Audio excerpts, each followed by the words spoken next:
não dá para entender tudo isso. Por que eu escolhi esse título?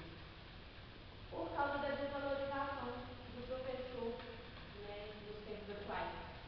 Eu acho que o com licença impõe um respeito, porque o médico recém-formado é doutor, o professor mesmo com doutorado é só professor.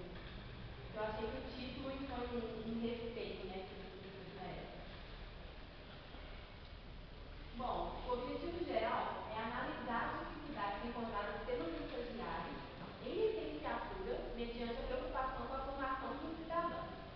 E, como específico, né, identificar as dificuldades encontradas pelos educadores nos tempos atuais em lidar com a educação tanto escolar quanto familiar e relacionar o estágio com a prática de ensino, né, e apontar as dificuldades encontradas no livro. Por que falar de dificuldades de estágio? Bom, o estágio é, eu acho que o momento mais esperado para quem está na graduação, porque é onde você vai colocar em prática o que você aprendeu durante o curso. Só que o estágio, especificamente em licenciatura, que ainda mais por ele ser um estágio de 400 horas, tem alguns empecilhos que no decorrer, né, do trabalho eu vou explicar melhor, mas principalmente no que diz respeito às 300 horas de regência. Então eu escolhi falar sobre as dificuldades para mostrar mesmo o que está errado, o que pode melhorar, se é culpa da escola, se é culpa do estagiário, enfim. Mas, para chegar lá, fazer um breve histórico aí de como surgiu a educação no Brasil, como foram surgindo as universidades no Brasil. Começou com a chegada da família real em 1808 e no dia 18 de fevereiro criou a Escola de Anatomia e Cirurgia, que hoje é a Faculdade de Medicina da Bahia. E aí, nos anos seguintes foram sendo criadas outras escolas, né, e na década de 70, chamavam o ensino superior apenas de ensino de terceiro grau. Só que, de acordo com o inciso 2 do artigo 43 da Lei de Diretrizes e Bases da Educação Nacional, o ensino superior é muito mais que o ensino de terceiro grau, porque é nele que o profissional vai estar apto, né, vai para ser inserido no ambiente de trabalho e ajudar no desenvolvimento do país e contribuir para a formação contínua. E o Brasil oferece ensino superior das seguintes formas, né, através das universidades, faculdades, centros tecnológicos, e num total de 253 federais e 1.590 privados. E o aluno ainda pode escolher, né, fazer bacharelado, licenciatura ou formação tecnológica. O curso de letras veio no Brasil no período do Getúlio Vargas, porque com a queda da Bolsa de Nova York, o Brasil entra num capitalista e precisa de mão de obra especializada. E essa mão de obra, como que vai conseguir assim da noite para o dia? Tinha que investir na educação. Então foram sendo criados cursos, né, de profissionalizantes, vamos dizer assim, e pelos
aluno, ele não vai só receber um conteúdo, ele vai entender e ele vai aplicar aquilo na vida dele.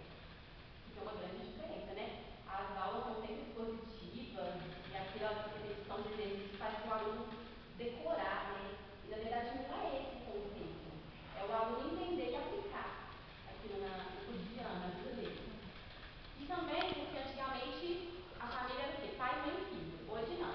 É pai, mãe, filho, sobrinho, cunhado, tio, papagaio, periquito, é um amontoado de gente vivendo junto.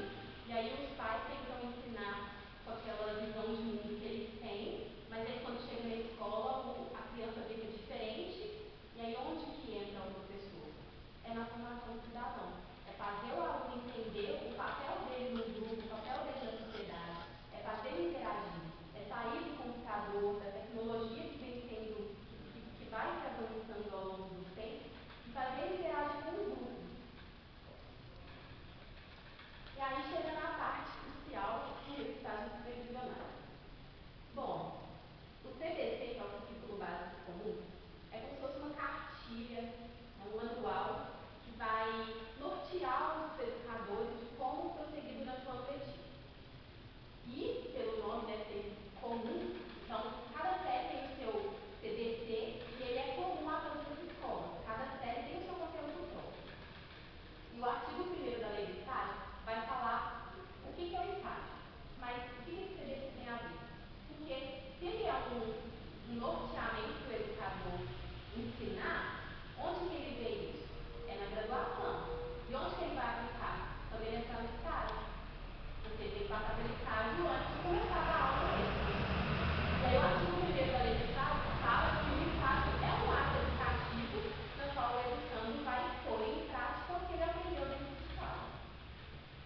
E a LDB é que garante essa obrigatoriedade do estágio para que o aluno receba o seu título no final, porque ele concluiu. Bom, a minha metodologia é a seguinte: foi uma pesquisa de caráter exploratório, uma análise qualitativa e o delineamento no estudo de caso. Participaram 5 alunas, todas alunas de licenciatura e bolsistas do PIBIC, que é o Programa Institucional de Bolsas de Iniciação à Docência. E para elas não serem identificadas, foram apelidadas de A1, A2, A3, A4 e A5. E para todas, depois das educadoras se apresentarem, de trabalho, foi passado um questionário de 2 páginas, com 7 questões discursivas, que ao final foi dividido categoricamente para facilitar a análise dos resultados e tirar as conclusões. A primeira categoria foi: por que frustrar licenciatura? Todas enfatizaram a importância do curso, né? Quem entra no curso de licenciatura entra porque gosta da carreira. Porque é comum a gente ouvir falar de tem que ser médico, tem que ser advogado. Por que não ser professor? Qual é o desmerecimento? Quem formou advogado foi o professor. E hoje em dia, os cursos de licenciatura são bem menos concorridos. Mas quem faz é que realmente gosta, que realmente quer. E a aluna 4 diz o seguinte: o curso de licenciatura é importante para formar os principais profissionais para uma sociedade educada e disciplinada. Paulo Freire fala isso numa frase, é o seguinte: que a educação sozinha não pode transformar a sociedade, tampouco sem ela a sociedade evolui. Seria da sociedade sem educação. Então, seria da sociedade sem professor. Outra categoria: teoria insuficiente, prática mais ou menos. Todas as participantes disseram que o conteúdo teórico é insuficiente. Mas insuficiente em que aspecto? Isso vai depender de professor para professor, de aluno para aluno e até de fatores externos. E a aluna 4 disse: nem sempre o conteúdo teórico é satisfatório, que acaba prejudicando a execução na prática. Como eu disse, vai variar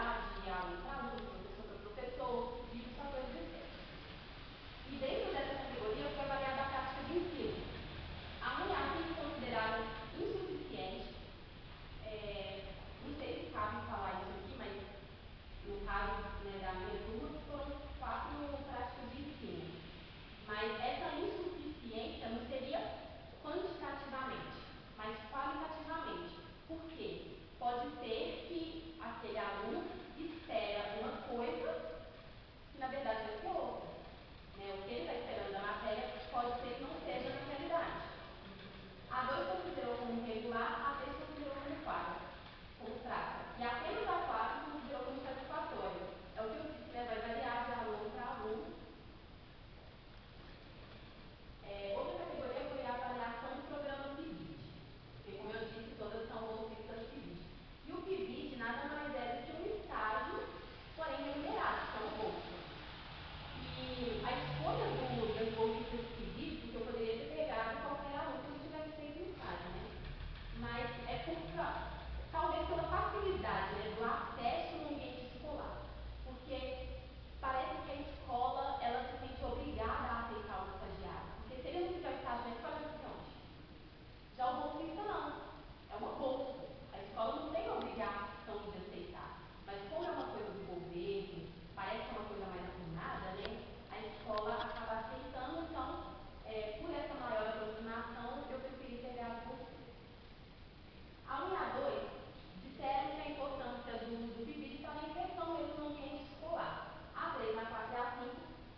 obrigado a, literalmente, ficar quieto. Porque é porque a outra pessoa está limitando. Então, isso na cara, você já me vê como